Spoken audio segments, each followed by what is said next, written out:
Hello, everyone, and welcome into Coach Craig's Sports. This is the XFL DFS week stream or week one stream. Excuse me, there can't talk right off the bat. But what I'm going to be doing in this stream for today, we're going to be looking through some depth charts since it's week one. Since we don't really have a good idea fully what these teams are going to do, but these depth charts are very helpful.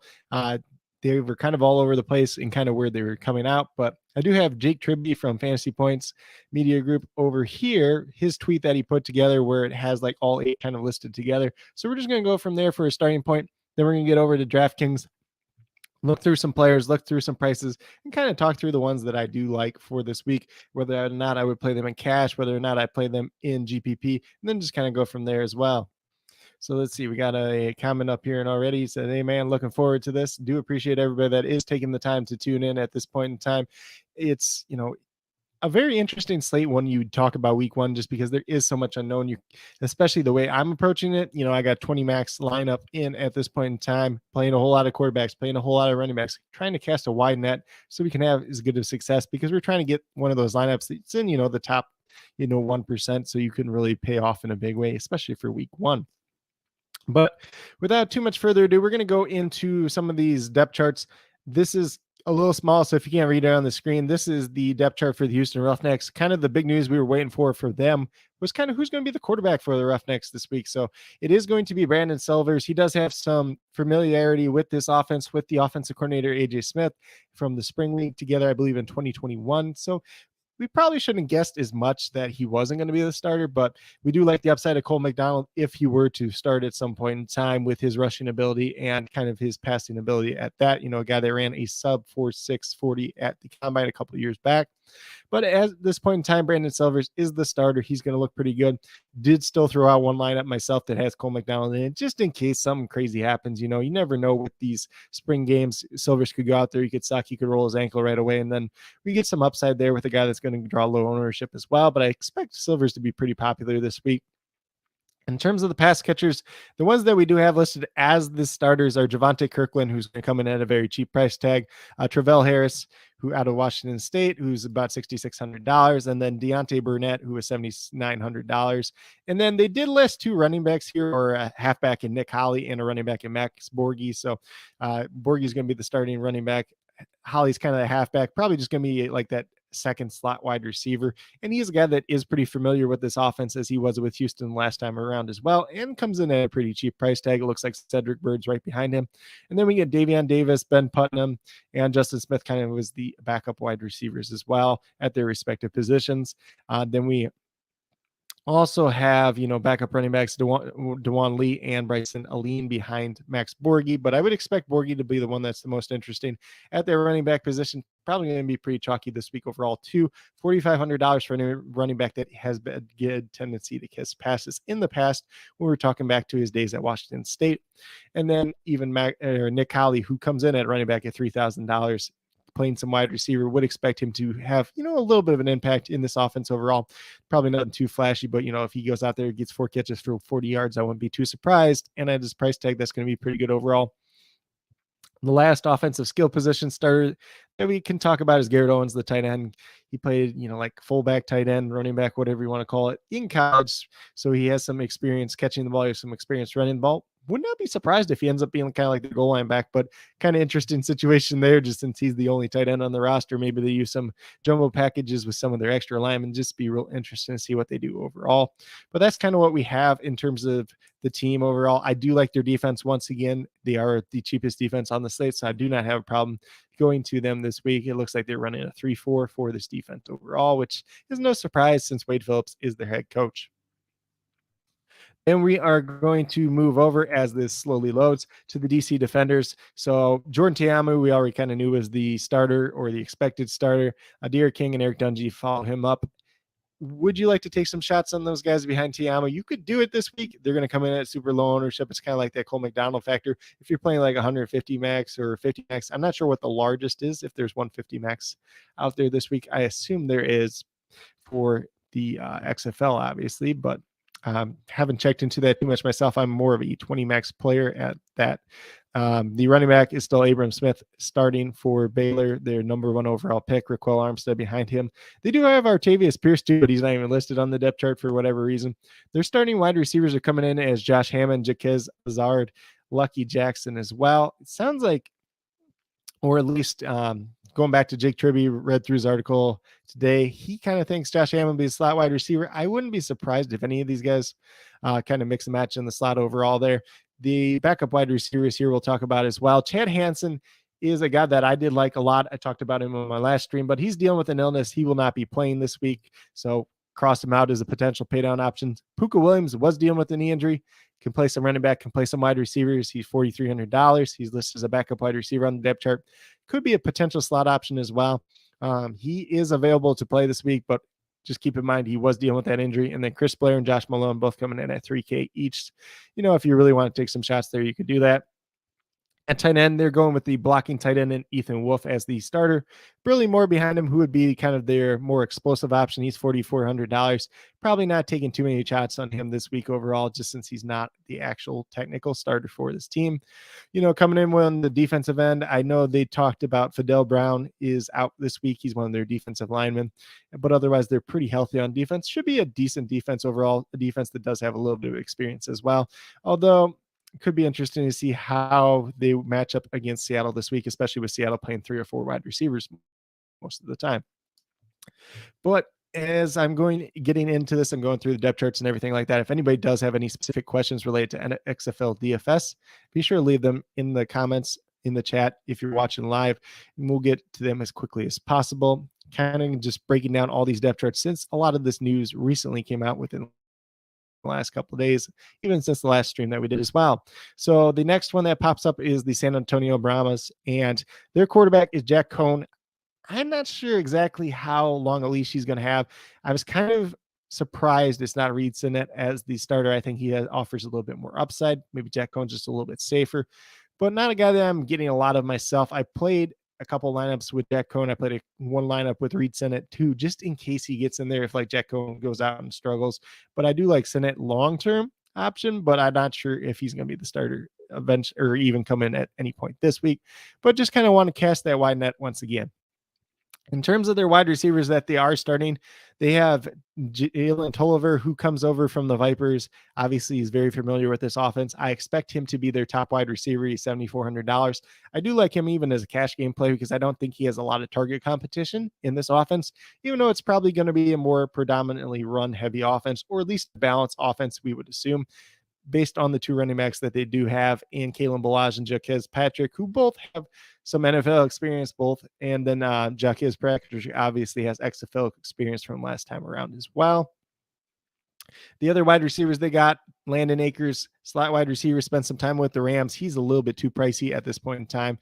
Not anybody that I would be chasing personally. Travis Johnson, or Johansson, I'm not sure exactly how you're pronouncing his last name, but he's getting the start at that other wide receiver spot, probably on the outside. I assume Landon Akers is in the slot.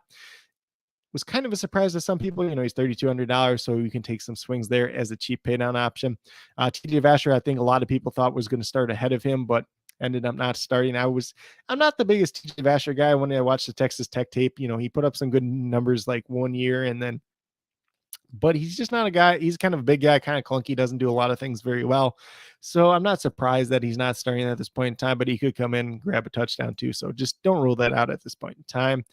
They got Darius Robertson Jr., who they recently traded for, and then Fred Brown, kind of a guy that's bounced around a lot of these leagues, but really hasn't done too much at the wide receiver position, kind of his depth as well. At tight end, they have Alize Mack, who's a guy that could be in play this week. I like him and Deion Yelder. Yelder I'd like is kind of a punt play if you really want to go there for $2,500. An athletic guy that's bounced around the NFL, had some flashes here and there, but not too much at that even. But that's kind of what we're looking at in terms of San Antonio. They are running a 4-3 defense. I don't mind their defense overall. I think obviously it's a little bit less experienced than some of these other defenses in this league. So if they struggle a little bit early on, would not be shocked by that by any means as well. And then we get over to, I believe that's the last of the 4 that are on this page right off the bat. So we had DC defenders. Oh, somehow we did not get that Arlington one there. So I do apologize for that.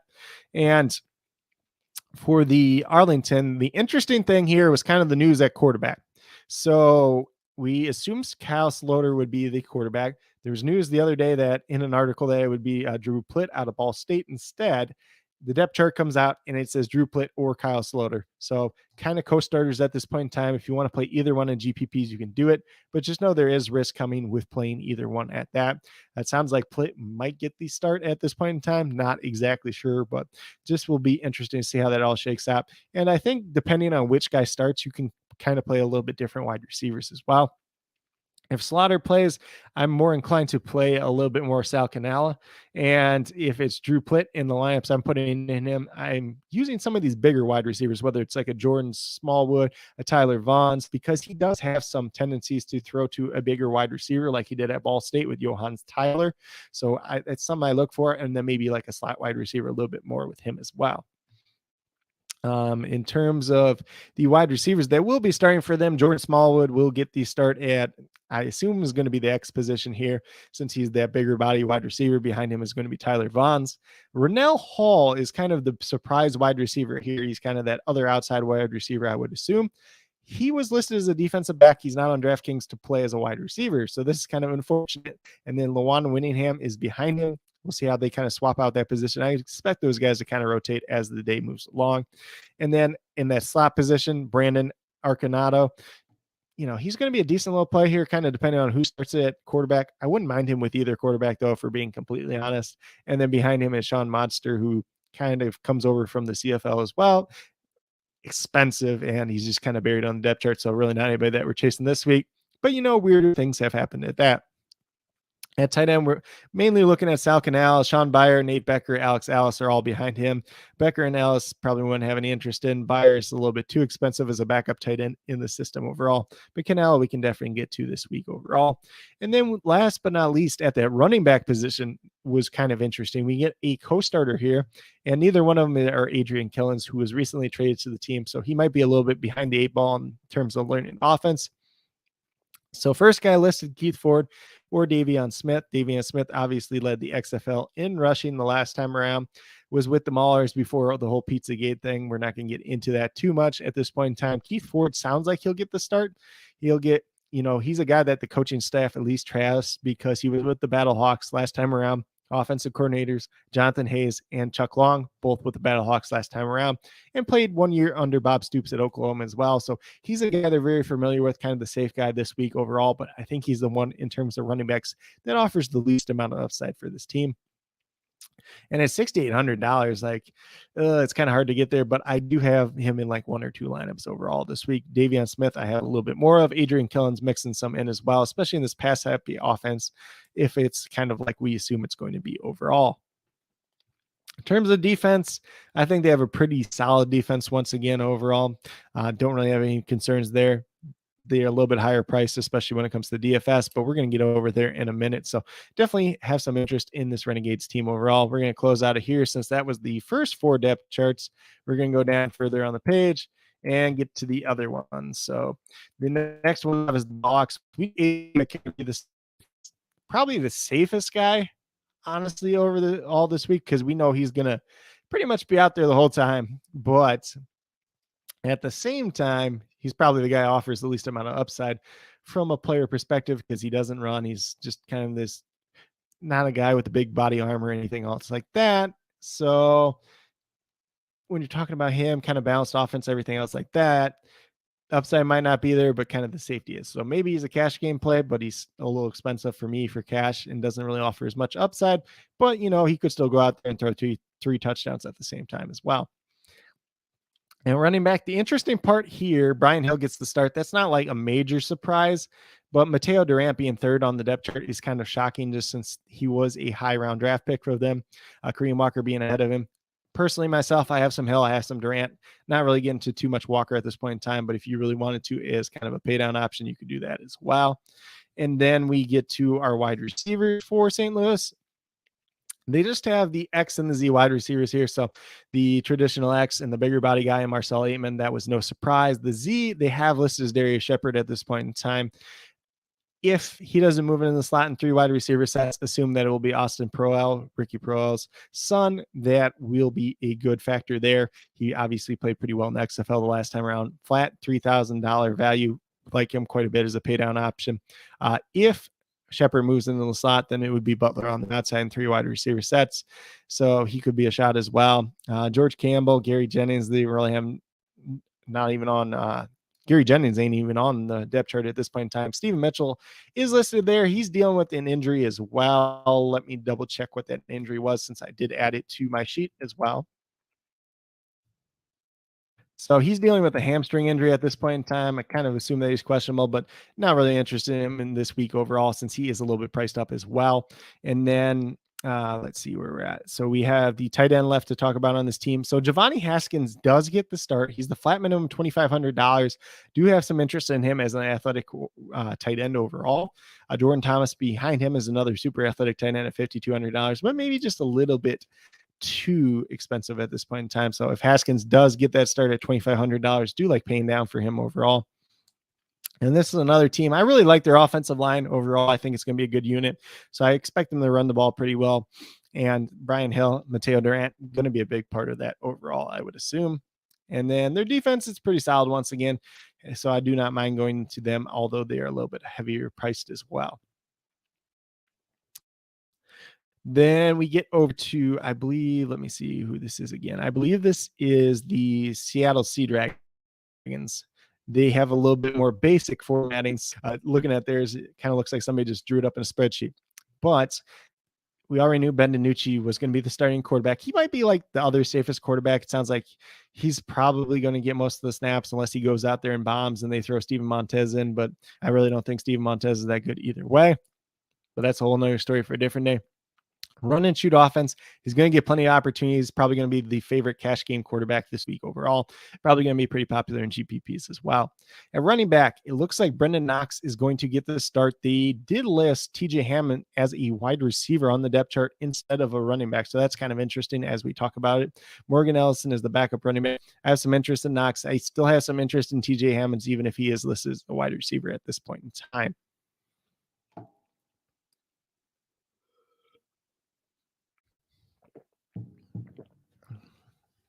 So just getting a drink of water there real quick. But Josh Gordon, obviously the big name at wide receiver here.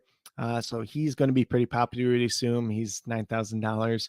So I like Josh Gordon, but I'm not in love with him as much as most people are probably going to be on this slate. If I'm playing in GPPs, I'm looking at ways to attack Seattle and get a little bit different in this passing game besides Josh Gordon. If you want to play him in cash, you can still do that, obviously.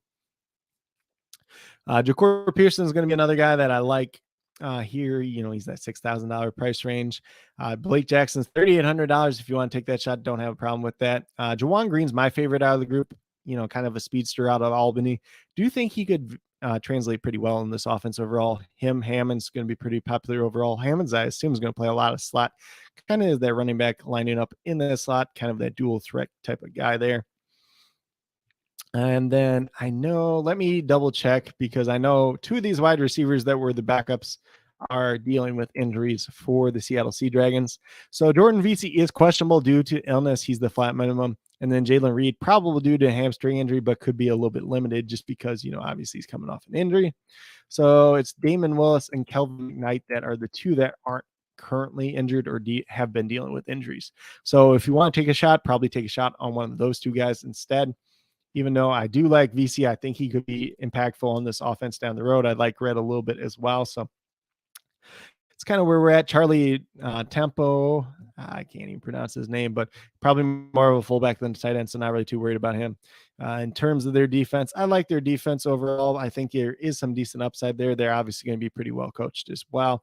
Going against DC, not the greatest matchup, but you could take some shots there this week for sure.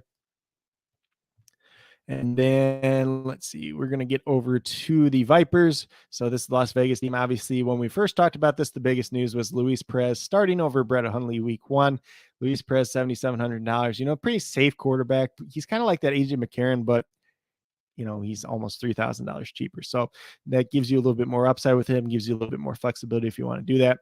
Still have one lineup myself out of 20 that I have built where I put Brett Hundley in as well, just in case Luis Perez goes out there and he doesn't play very well. Would not be surprised if he's on a shorter leash, but at this point in time, I would just assume that Huntley is just a little bit behind on learning the offense. Then their running backs, kind of the big one there was Rod Smith being the starter overall. So him and John Lovett, pretty similar price tags. I think Lovett offers a little bit more upside. He's the one that I have a little bit more of. I think I still ended up with 1 or 2 Rod Smiths, a couple of Lovetts, and then I even have a little bit of DeAndre Torrey behind him, kind of as the receiving back. In terms of the wide receivers, we pretty much knew what we were getting here with Martavius Bryant kind of being their ex-wide receiver, Geronimo Allison maybe playing on the outside. Maybe it's Jeff Badette, and then the other one plays in the slot. We'll just see how that all kind of works out. Badette being that smaller player seems like the guy that should be kind of in the slot, but it seems like he's traditionally played a little bit more on the outside. So that is something to note as well. Then they have, Matthew Sexton as well, who's kind of that punt returner, kick returner, fourth wide receiver for them. He has a little bit of interest at $3,000 flat minimum. So there is upside there for sure. In terms of the tight ends, Brandon Dillon gets the start. Sean Price behind him is the kind of the blocking tight end. Kuntz and Sutton are there as well. But if I'm taking a shot on anyone, it's probably going to be Brandon Dillon, $2,700. He's pretty decent play overall there. I will say too, we did get news today that Maurice Smith, their starting safety is going on the reserve list, so he will not be available for this game, obviously. So that is something to monitor on their defensive backs. I'm not like over the top with their defensive backs kind of at this point in time, so that could be an area of weakness for them, especially in week 1. Then we move over to the Guardians, who are kind of our last team to talk about. They have Paxton Lynch or DeAndre Francois or Quentin Dormandy, so they don't even know who their quarterback is, apparently. Sounds like Paxton Lynch will get the start. DeAndre Francois could mix in a little bit as well. Not really too concerned about Dormandy at this point in time, though. So Paxton Lynch, if you want to take some shots there, if you want to take some shots on DeAndre Francois, you can do that as well. The running back position here, we got Jermaine Martin as the main running back. He's probably going to be one of the chalkier players on this slate overall, mainly because they only have 2 running backs, but also because their second running back, Devin Darrington, went on the reserve list now with an injury. They signed Kelvin Taylor back, who was a former Florida running back. He's not on the DraftKings site, so do assume that Jermaine Martin is going to be a pretty popular play overall on tonight's slate, or on this week's slate, So that is kind of interesting there. And then we're going to talk wide receivers. It sounds like Charles Rambo and Stephen Goodry will be the wide receivers on the outside. Interestingly enough, they kind of have the they have the H and the Y here. So they have Cody Lattimore listed at tight end in that H spot. But then like the other tight ends, they have listed in the Y spot, which is traditionally your slot wide receiver spot. So not sure what to take away from that at this point in time, but we should see like Eli Rogers, Andrew Jamel in the slot a little bit as well. And then those would be kind of the 4 wide receivers that I would even look at. Cody Lattimore is kind of that 5th wide receiver / tight end as well.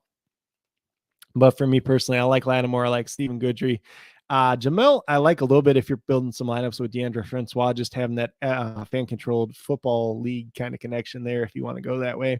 And since they did spend some decent draft cap on him, I kind of assume that he's the slot wide receiver over Eli Rogers at this point in time. But, it could be either way since Rogers does have that NFL experience. So that's kind of the depth charts kind of at this point in time, just taking a look at them, talking through them a little bit. I'm going to try to get over to DraftKings. Not sure if DraftKings or my sheet's the best way to do this, but we'll go over DraftKings first. If you guys don't like it there, we can kind of go through my sheet as well. So let me get DraftKings pulled up real quick. So here we go. And even with this, we're kind of doing like team by team breakdown, but Luis Perez, $7,700. Like if you really wanted to play him in cash, you could, but I still think there is a little bit of, leeway there where he could get yanked if he's not playing well. So he's more of a GPP play. Huntley's mainly if you're, maxing out some like 50 max, 150 max or anything else like that. You might want to get a little good exposure to him just in case he gets in there because he does have that rushing upside. He's probably one of the more talented quarterbacks in the league overall. From the running back position for them, you got Rod Smith, you got John Lovett, and you got DeAndre Torrey. Rod Smith, nominal starter. Not super interested in him, but I'll have a little bit of exposure to him, mainly a GPP guy. All these guys are pretty much GPP plays at this point in time. John Lovett, probably my favorite, but I do like the upside that Torrey could offer in the receiving game. When we move over to the wide receivers, you're going to see a lot of these guys that aren't on the team anymore. The other guys that got cut or are on the reserve list as well. So Martavius Bryant, $8,900. I expect him to be very, very popular this week just because he has that NFL name, that NFL pedigree. I am going to be under the weights of the field on Martavius Bryant this week, and I'll tell you that first off. Luis Perez doesn't have that strong of an arm. That's kind of where Martavius Bryant made his butter. And also, we don't know if his athleticism is quite what it was, assuming it's not going to be since, he's on the wrong side of 30 at this point in time. Jeff Badet, I don't mind getting to in GPPs at $8,500. He's a little bit more than I like to pay, but there are some pretty good value options overall to this week's slate. Geronimo Allison, $7,000 is more than I like to pay for him, but I understand if you want to get there. Matthew Sexton is probably my favorite wide receiver out here just because he's the flat 3K. I assume that he's going to see some snaps. I'd like what he could do with the football in his hands, and he's got that return ability as well. And then their defensive, pretty much all the defenses this week are GPP options. My favorite defense overall is going to be Houston. They'll be my cash play defense overall. So we're just going to leave that at that for in terms of defenses. When we talk the Arlington side, Kyle Sloter, Drew Plitt, you can play both in GPPs. Just understand the risk that does come with playing either one. Either one could be the starter. They could go out, play well, and play the whole game, or they could get yanked or kind of go back and forth. So that's just kind of the risk you take with that. But I do have some exposure to both as well. I do like the offense that they are playing in. Davion Smith's my favorite in terms of running backs for them. I have more exposure to him. All these guys are GPP options, in my opinion. Keith Ford's my least likely one, but he is the guy that's getting in the start. So would I be shocked if they go out there and they give him 20 touches?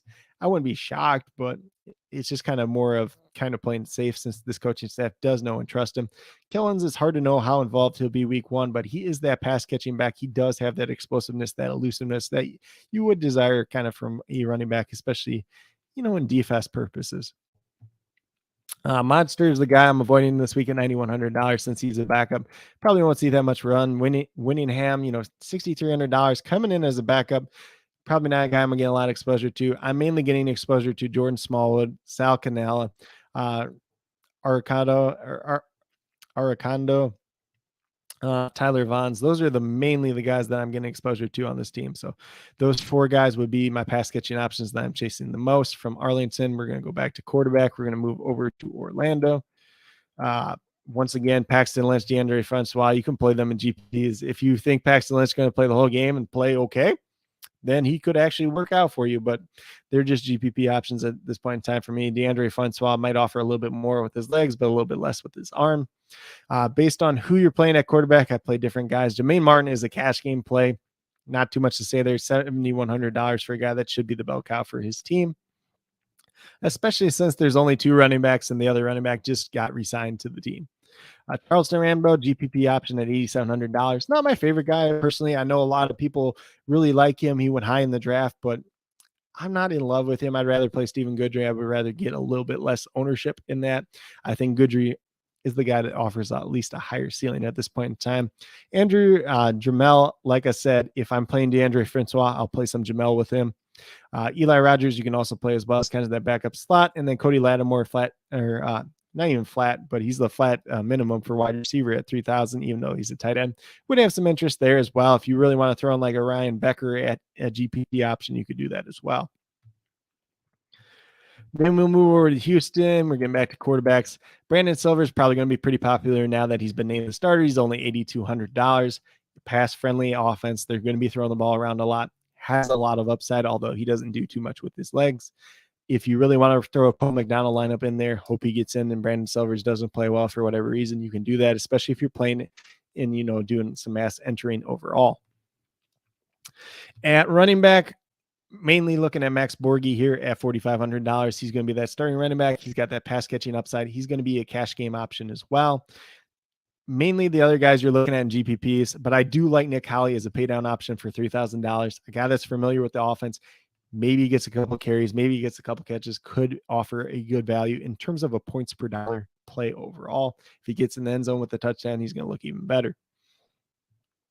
Wide receiver perspective, Travell Harris is probably my favorite wide receiver after this depth chart shook out. $6,600, kind of the mid-price range. Burnett, you get some of him there as well. Bird, I like putting in the lineups with Cole McDonald, just some chemistry there overall.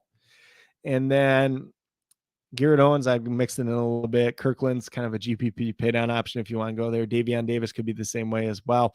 I did like Nelson a little bit, but he's kind of wasn't even on the depth chart, so not really too concerned about him at this point in time.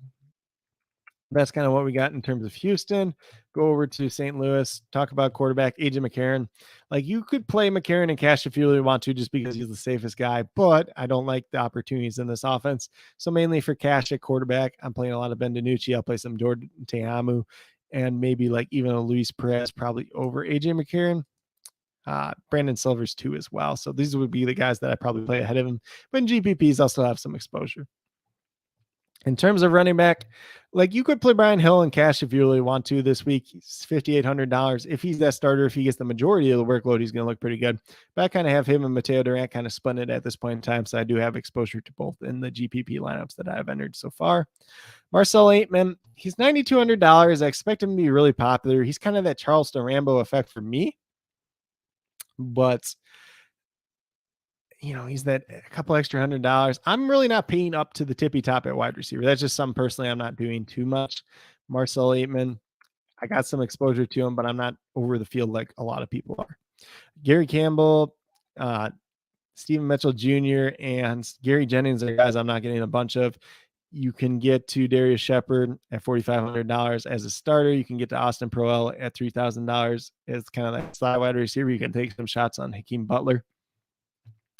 And I do see a question here from Ray the Realist. Who do you like for cash? So at this point in time, my cash lineup, or like the 5 players that I kind of see as my core for cash, is going to be the Houston defense, Max Borghi, the running back, Jermaine Martin, the running back. I should say the teams with those two. So Max Borghi, the running back for Houston, Jermaine Martin, the running back for Orlando. I think those two guys have the safest opportunities. Ben DiNucci probably at the quarterback position for the cash play as well. I do like Jalen Tolliver quite a bit as the cash game at $7,400. I think he's a number 1 wide receiver on his team that has probably the least amount of target competition as well, even if he's on a little bit more run heavy team or balanced offense overall. So those would be kind of the 5 that I'm looking at, and then kind of filling in the last 2 with kind of your favorite options from there. Then let's just get back to St. Louis real quick. So I kind of talked through there. Obviously, once again, if you want to play like a Jordan Thomas or a Giovanni Haskins, you can do that. Haskins, I have a couple lineups with him at $2,500.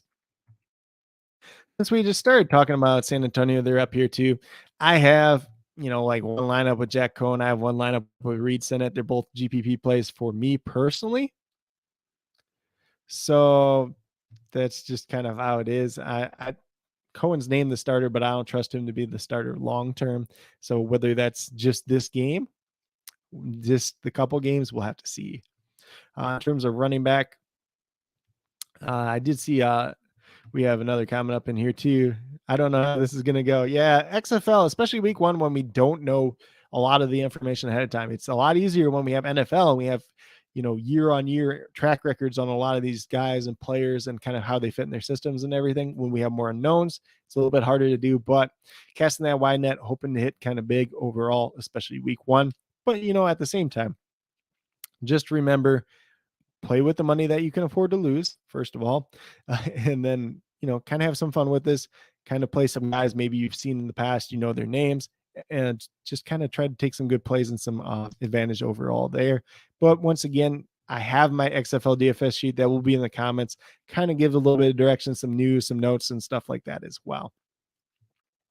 For the running backs for San Antonio, this is an interesting one here because Kalen Ballage, $4,800, you could consider him a cash game play since he is listed as the starter.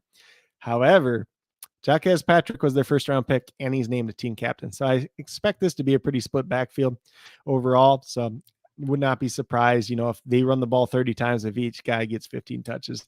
Neither one of them are great pass catchers. They do have Hillman here too, or Hillman, who could offer like a change of pace pass catching back there potentially. Calvin Turner Jr. they have on their team, but he's on the reserve list at this point in time for an injury. I was very excited about him being in this league, coming over from Hawaii, kind of as a running back, wide receiver hybrid type of guy. Would have been amazing in this offense, but he's hurt, unfortunately, at this point in time, so we can't really talk too much about him. But I have a decent amount of exposure to Ballage and Patrick both, as this should be a pretty run-heavy team overall. In terms of wide receivers, Jalen Tolliver is my favorite. He's $7,400 from this group. I consider him a cash game play. I think he's a lot better than all the competition he has. He obviously has success in the XFL before, played the last couple of years in the CFL since the XFL disbanded the second time around. Landon Akers, their slot wide receiver at $8,200. That's really just a price that I don't want to get to at this point in time. TJ Vasher listed as a backup. If you really want to take a shot there, hope he gets a touchdown at $5,200. You could do that. Alize Mack, if you want to go there at $3,600, definitely understand it. Same thing with Deion Yelder at $2,500. Both are pretty athletic tight ends, could do a little bit of something. And then Travis Johnson and Johansson, $3,200, kind of a pay down option if you want to go there. Let's see what we got from Ray here too as well. So should you do a double stack bring back like the NFL? You can definitely do that. It's probably not going to be as popular week one, but there is options out there to do that. Obviously, you have to pick the right game, but a lot of these games have lower game totals as well. So you just have to keep that in mind. Volume is probably going to matter a little bit more like in week one. So sometimes you're better off maybe just running out, a running back at the running back spot, that using both flex spots on, kind of two running back spots. But there's a lot of different ways that you can build it. There's no right or wrong way, especially since there is a lot of unknown at this point in time. But definitely something that you can do. Just keep in mind when we're talking about XFL compared to NFL, you got 2 less roster spots too. So it gets a little bit tighter when you're doing the double stack and the bring back as well. So let's see. That kind of goes into there too. Should we target the highest scoring game? The thing about this is the XFL, there's so much unknown, even for Vegas, the books out there, they're putting lines out for these games. They don't know how good these teams are at this point in time. They don't know how high scoring these are going to be. I believe even like the highest scoring game, I think it's like 37.5, and the lowest scoring game is like 35.5. So there's even between those games, there's very, very little point difference. So they're all pretty similar at this point in time. If you want to target like a specific offense, like maybe a pass heavy offense or offense that you think is going to run more plays and potentially score more points, you can definitely do that. Maybe like a Seattle, a Houston, or an Arlington, they should be more pass heavy and then potentially have the ability to score more points, provided their offense moves the ball pretty well. So that would be kind of what I have to say. But there's no right or wrong team to target on this slate, especially, because there's only 8 teams and only 4 games overall. We got less than like say an NFL slate where we have 10, 11, 12 teams and then kind of targeting those games more so. Yeah. So let's see. We got another comment here. He said, you want raw points. Think preseason NFL if you played it before. That is definitely true. Because you want to get as many guys as we can get that we know are going to get or be involved in the offense, if that makes sense. Let's see. So Ray said here, you said you like Houston defense for cash. Yes, I do. They are, first of all, they're the cheapest defense. They're $3,000. Second of all, I actually like how their defense looks on paper. Third of all, coached by Wade Phillips, who's a very good defensive head coach. Fourth of all, they play Orlando, probably the worst team in the league. So everything just kind of adds up there.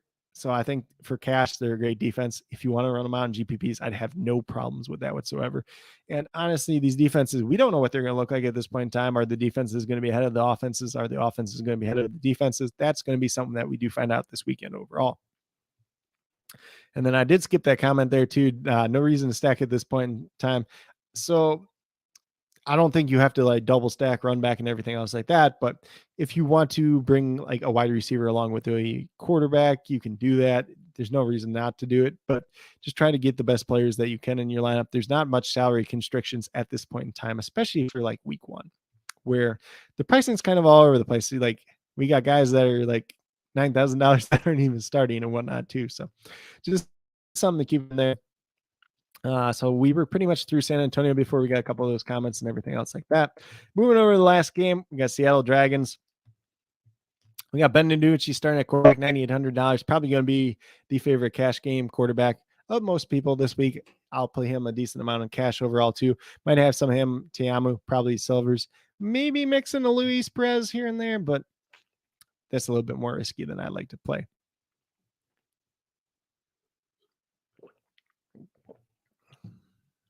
So we got Kevin here too as well. He said, who's my favorite GPP running back?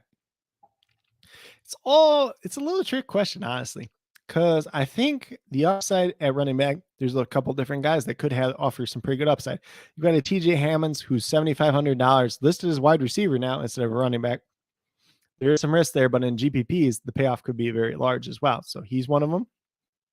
In terms of pay down, I like Nick Colley, who I talked about a little bit already. $3,000 could pay off pretty good for like points per value play overall.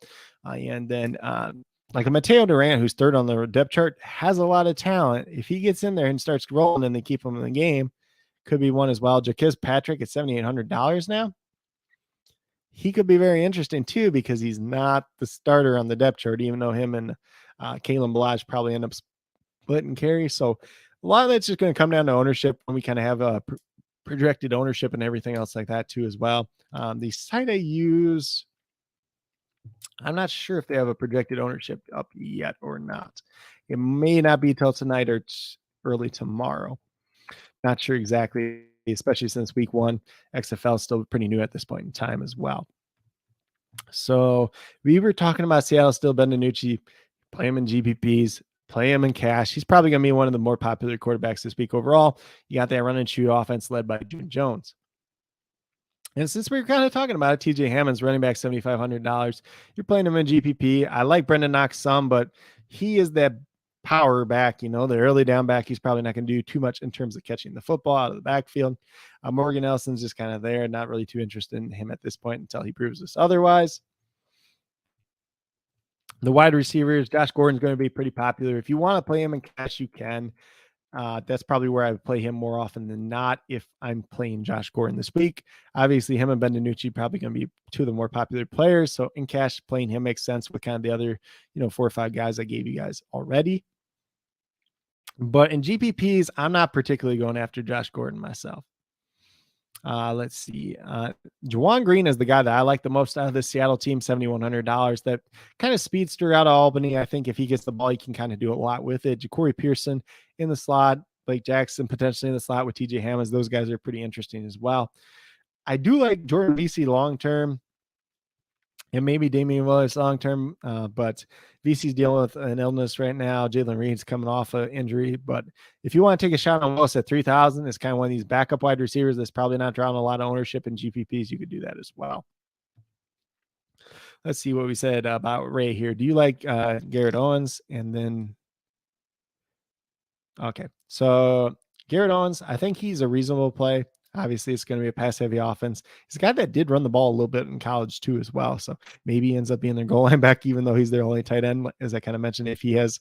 But they'd really have to go to like a jumbo package to do that as well. Could be very involved in this offense. It's just going to be interesting to see how they play him overall, especially his role. And then it says also, do the Battlehawks only have 2 quarterbacks since you can't play the other? So they have 3 quarterbacks on their roster now. They recently brought Manny Wilkins on the team, who's a little bit athletic quarterback too, but AJ McCarron's the starter.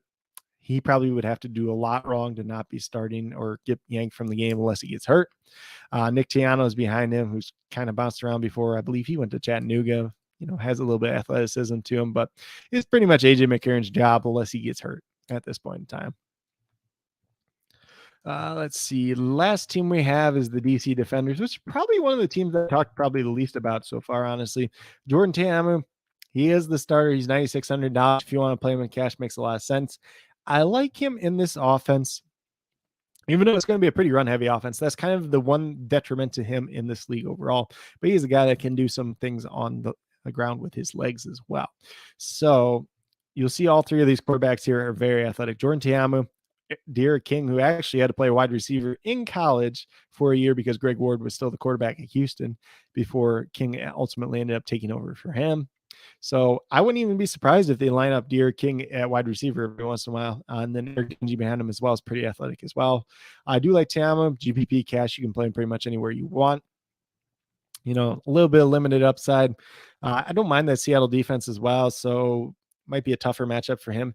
If Ta'amu plays as poorly as he did in the USFL, which was kind of a surprise to a lot of people, might not be as great of a play this week, but that could be one of the higher scoring games too if the defenses don't really show up. Ta'amu, and even probably, I don't want to go down too far of a rabbit hole here. Jordan Ta'amu in the USFL with Todd Haley as his head coach. A lot of people thought it would go really well. Todd Haley really got on Jordan Ta'amu pretty much every time he messed up, and it really killed his self-confidence too. So if he gets back to the way he played with the Battlehawks last time around, a coach that really kind of can relate to him, let him play within his systems, play off his strengths instead of trying to make him something that he's not, he could be very good in this league once again. And at $9,600, if he's that Jordan Ta'amu once again, definitely worth the price tag. So running backs, we have Abram Smith here, who is the number one overall pick, $7,900. Would have a decent amount of him in GPP. I don't think he's a cash game play this week, just because we have Jermaine Martin, who's $800 cheaper, pretty much going to get the bulk load of the work to himself in Orlando. We got Max Borghi at $4,500. We got other guys that are cheap at running back that we don't need to play him in cash. If you really wanted to play him in cash, you could, but more of a GPP play, but a guy that you have a decent amount of exposure to in GPP. Raquel Armstead behind him, obviously most notable for having COVID ruin his NFL career because he had a lot of complications. Don't mind throwing him in here and there as a GPP option for $4,100. They do have our Tavius Pierce as well, but he wasn't really listed on the depth chart, even though he's still on the team. He's just that third running back at this point in time. I don't think he's a bad running back by any means, but just really buried on that depth chart. So unless we see something otherwise, not really getting to him this week. From the wide receiver position, that's kind of the most interesting for them. They have DeQuez Zard, who is a Sam Houston State guy, was getting a lot of NFL draft buzz prior to the draft last season. He's a guy that's probably going to be the returner as well. So he has some extra upside there, $7,300. Do not mind getting to him. I like that price range this week, honestly, because we have Azard, we have Jalen Tolliver, and we have Jawan Green, all kind of in that 7K, mid 7K price range overall. That's one that I do like getting to quite a bit, especially in GPP. And then we have Josh Hammond, who's kind of bounced around the NFL a little bit, $6,200, probably playing a little bit on the outside, probably playing a little bit in the slot as well. So not surprised if he ends up working out this week by any means, but not getting a ton of him overall. Lucky Jackson, $4,900, pretty good at Western Kentucky. Played a little bit in the spring league, barely played in the CFL. I was talking a little bit the other day about him, and I was thinking Lucky Jackson, yeah, he's pretty good in the CFL. And then my mind kind of shot me, and that was Lucky Whitehead, who used to play for the Cowboys. You don't get too many guys in the CFL both named Lucky, so that's kind of the moral of the story there. But did mix those two up a little bit there. Do apologize for anybody that did tune in there. Might have got a little bit confused as well. Puka Williams, he's $4,300. If you want to take a shot there in GPP, I think he could be an interesting player overall, since he could play some running backs and wide receivers. When I'm thinking about this DC's Defenders team, for anybody that watched the USFL last year, they remind me a lot of kind of like the DC Defenders, or not the DC Defenders, excuse me. This is the DC Defenders, New Jersey Generals. Kind of a run heavier offense. They got some skill position players that they can kind of move around a little bit. They maybe Azard's their Turpin, which would be a great thing if it is. Maybe like they use Puka Williams a little bit in that role, kind of move some guys around. But just keep in mind, last year with the Generals, it took them a little bit of time to kind of figure out their offense, figure out who's doing what, because like the first couple of weeks, it was like Randy Satterfield was the wide receiver week 1 that kind of burst off. Then it was like Alonzo Moore week 2. And then like we kind of got some Turpin in there, and Shepard was in there 1 week too. So these teams, they're going to not be consistent week to week, but we're going to get some tendencies, some things that we can see. We can see who's on the field, who's most likely to do things, especially as we move towards week 2. But week 1, keep an open mind, first of all. Look at those depth charts, build some lineups. If you have an optimizer, if you have access to an optimizer, would definitely recommend it. There's a couple out there at this point in time. I believe Fantasy Cruncher is doing it. Run the Sims is kind of the one that I've been using, because you can do a lot of the inputs yourself too as well. So I've kind of gone through, done some of my own projections. The only bad part about that is we don't know who's getting what target share at this point in time. We don't know who's getting what percentage of the carries at this point in time. So a lot of that's a lot of guesswork, even at the quarterback situation. Like some of them, like I have, this guy's going to get 80% of the quarterback snaps. This guy's going to get 20%. So that's kind of what we're looking at this point, but a very cool and useful tool to use at that. And then there will be some variance even in there with some of those projections, just based on like the extra point conversion, where we get 1, 2, or 3 points. That's going to boost up some of these guys if they, score on a conversion, or if they get a touchdown as well. But that's kind of what I have at this point in time. I will kind of throw up like that cash lineup at this point in time, just kind of what we're mainly looking at. Let me get back to all the games first. So this is kind of the cash game that I'm looking at this point in time. Is Ben DiNucci, Jermaine Martin. I like Tolliver cash. If you don't like Tolliver and cash, you can play a different wide receiver as well. I'm not crazy about Josh Gordon, but if I'm playing him, it's mainly in cash just because everybody else is probably playing him because he's that big name this week overall. And then Max Borghi is kind of the last guy. In terms of players, we're playing the Houston Roughnecks defense because they're the cheapest defense. I think they have the best matchup on paper as well. And then you have $9,200 left over. So even if you do build a cash game lineup like this, you can pretty much play any position player because the only guys that are over $9,200 are guys that are quarterbacks. So if you want to play Marcel Aitman as your last guy, you can do it. If you want to play Charleston Rambo as your last guy, you can do it. If you want to play Martavis Bryant and cash as your last guy, you can do it. If you want it to be Abram Smith, you could do it. You could do pretty much anybody you want. Actually, anybody you want. I shouldn't even say pretty much, but that's what I have in terms of XFL DFS for week 1. If you guys have any more specific questions, feel free to reach out to me. Definitely would love to answer them, whether you're leaving them in the chat at this point in time or down in the comments if you're watching this video on replay. Once again, I do appreciate everybody that did tune in for today's live stream.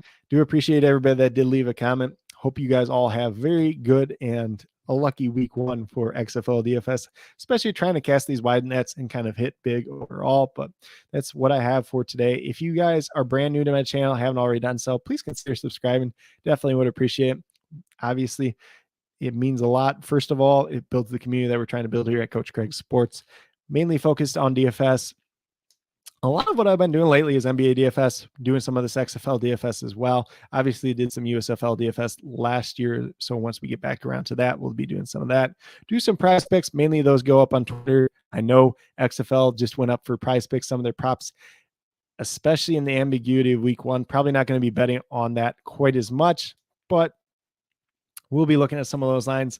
I think there's some that we could potentially bet on, might put those up on Twitter. I even put one up for the NBA All-Star game for the dunk contest and the 3-point contest. So definitely check that out. If you're brand new to Prize Picks, reach out to me on Twitter, Coach Craig Sport, and I can get you a code over there too. So you can get kind of a first match deposit as well.